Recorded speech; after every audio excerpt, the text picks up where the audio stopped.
y pasa cualquiera y le dice cualquier cosa en el nombre del Señor y lo cree a pie junto. Como lo escuchó en la radio o lo vio en la tele, lo cree. Y no tiene cómo protegerse, no tiene cómo discernir. ¿Es bueno estudiar la Biblia? Es bueno estudiar la Biblia. ¿Es malo demasiado estudio bíblico?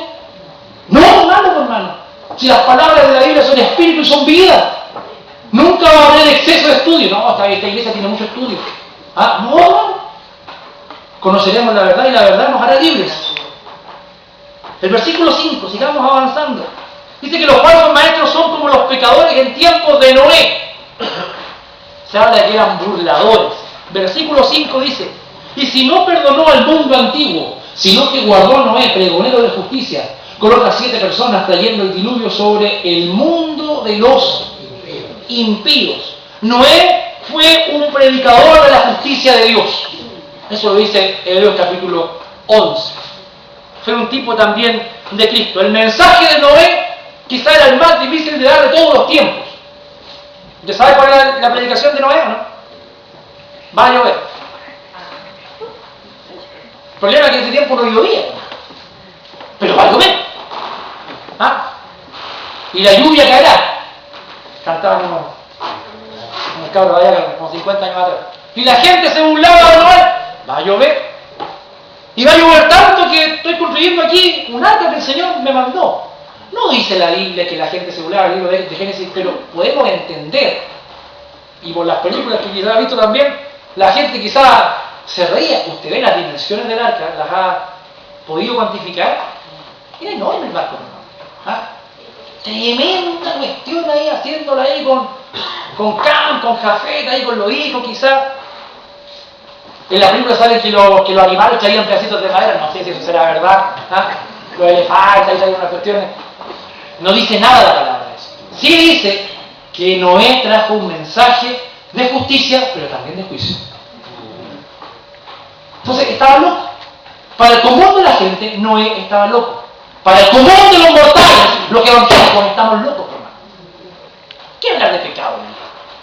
¿Para qué hablar de esto? Si hoy día tenemos que ser tolerantes. El hombre hoy día no peca, comete errores. No roba, toma prestado. Se aumenta la asignación en 2 millones.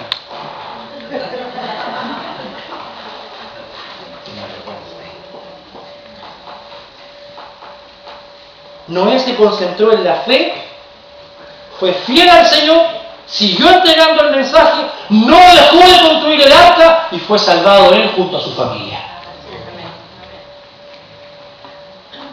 Los falsos maestros predican falsedad, cierran sus oídos a la verdad y propagan mentiras. Enseñan en el fondo salvación por obras o por tradición. Si usted hace esto, va a ser salvo. Lo he visto con mis propios ojos. Si usted da esto, va a recibir esto de parte de Dios. Y han corrido hasta con las llaves del auto para entregárselas al ungido de Jehová. Todo el pastor. Ahí está mi colectivo. Mis 2 colectivos para usted, siervo. A las 2 semanas no había iglesia, no había pastor y tampoco estaban los colectivos. El pobre hermano se quedó sin pan ni pedazo. Esto estoy hablando acá de mi alma, por si acaso. Predican falsedad. Enseñan salvación por obras o por tradición. Y ellos convencen, tienen tal poder de convencimiento que le enseñan a sus seguidores que la verdad está mal y que la mentira está bien.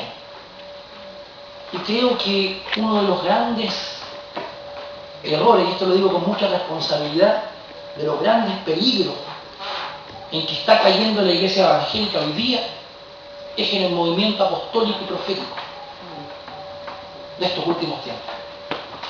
Y voy a emitir lo que Dios me ha llevado a decir. Creo que es un error garrafal que como Asamblea de Dios Autónoma caigamos en esta nueva moda. ¿Por qué?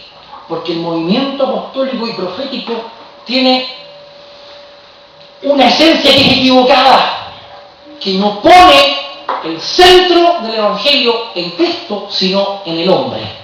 Lo que usted y yo podemos lograr. Y además, tiene un sistema de gobierno piramidal, vertical, que jamás está escrito en ninguna parte de la Biblia. El apóstol es como lo máximo, está por encima de los pastores. Y eso no es bíblico, queridos hermanos. Jesús fundó su iglesia, ¿cierto? Él es el fundamento de la iglesia, y los escritos apostólicos son el fundamento también de la iglesia. O sea, la iglesia está basada en Jesús y en la enseñanza del Nuevo Testamento. Si yo construyo una casa, no puedo seguir poniendo fundamento para arriba. Y el tema está que se está yendo por el lado también de la plata, en la parte económica, y hay apóstoles que están ganando enormes sumas de dinero. Porque están exigiendo diezmo, segundo diezmo, primicia, ofrenda de pacto, ofrenda para esto otro, 3 o 4 ofrendas por culto. Y es lo que estamos viviendo hoy. Para ser apóstol había que ser testigo de Cristo. Curiosamente, después del siglo I, ninguno de los padres de la iglesia se atrevió a ocupar ese título.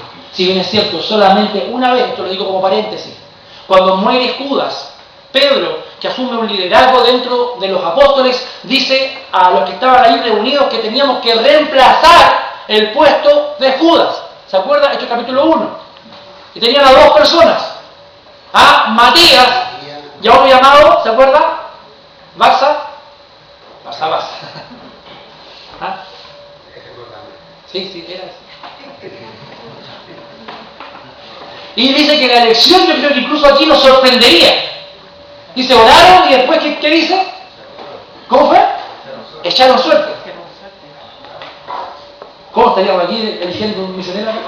Está, hermano, para usted. Calle. No sé cómo era el sistema. Dicen que los judíos que eran dados, que eran con ramas. Hay varios escritos sobre el respecto. Dice que Dios oraron primero. Curiosamente después muere Santiago, hermano de Juan. Muere asesinado en manos de Herodes. Y no se le reemplazó. Bueno, algunos dicen, pero ahí llegó el apóstol Pablo. Pablo es la excepción. Jesús mismo se le apareció en el camino. ¿Ya? Pero después murieron los apóstoles y no hubo reemplazo. ¿Será que era un número que el Señor había dejado hasta ahí?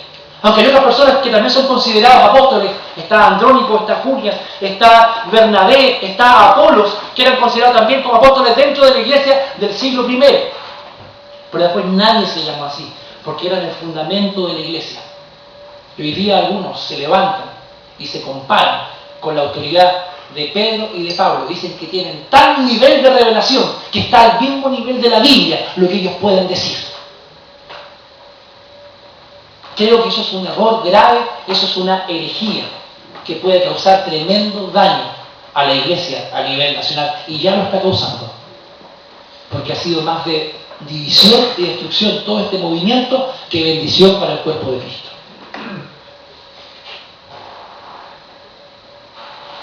Falsos maestros que entregan falsa enseñanza, y a los que no están en su parada apostólica no estamos en nada. No estamos en lo nuevo, en el mover de Dios, según ellos. Que Dios tenga misericordia, hermano, de nosotros y nos ayude. Versículos 6 al 9. Los falsos maestros, Pedro los compara a la gente de Sodoma y de Gomorra.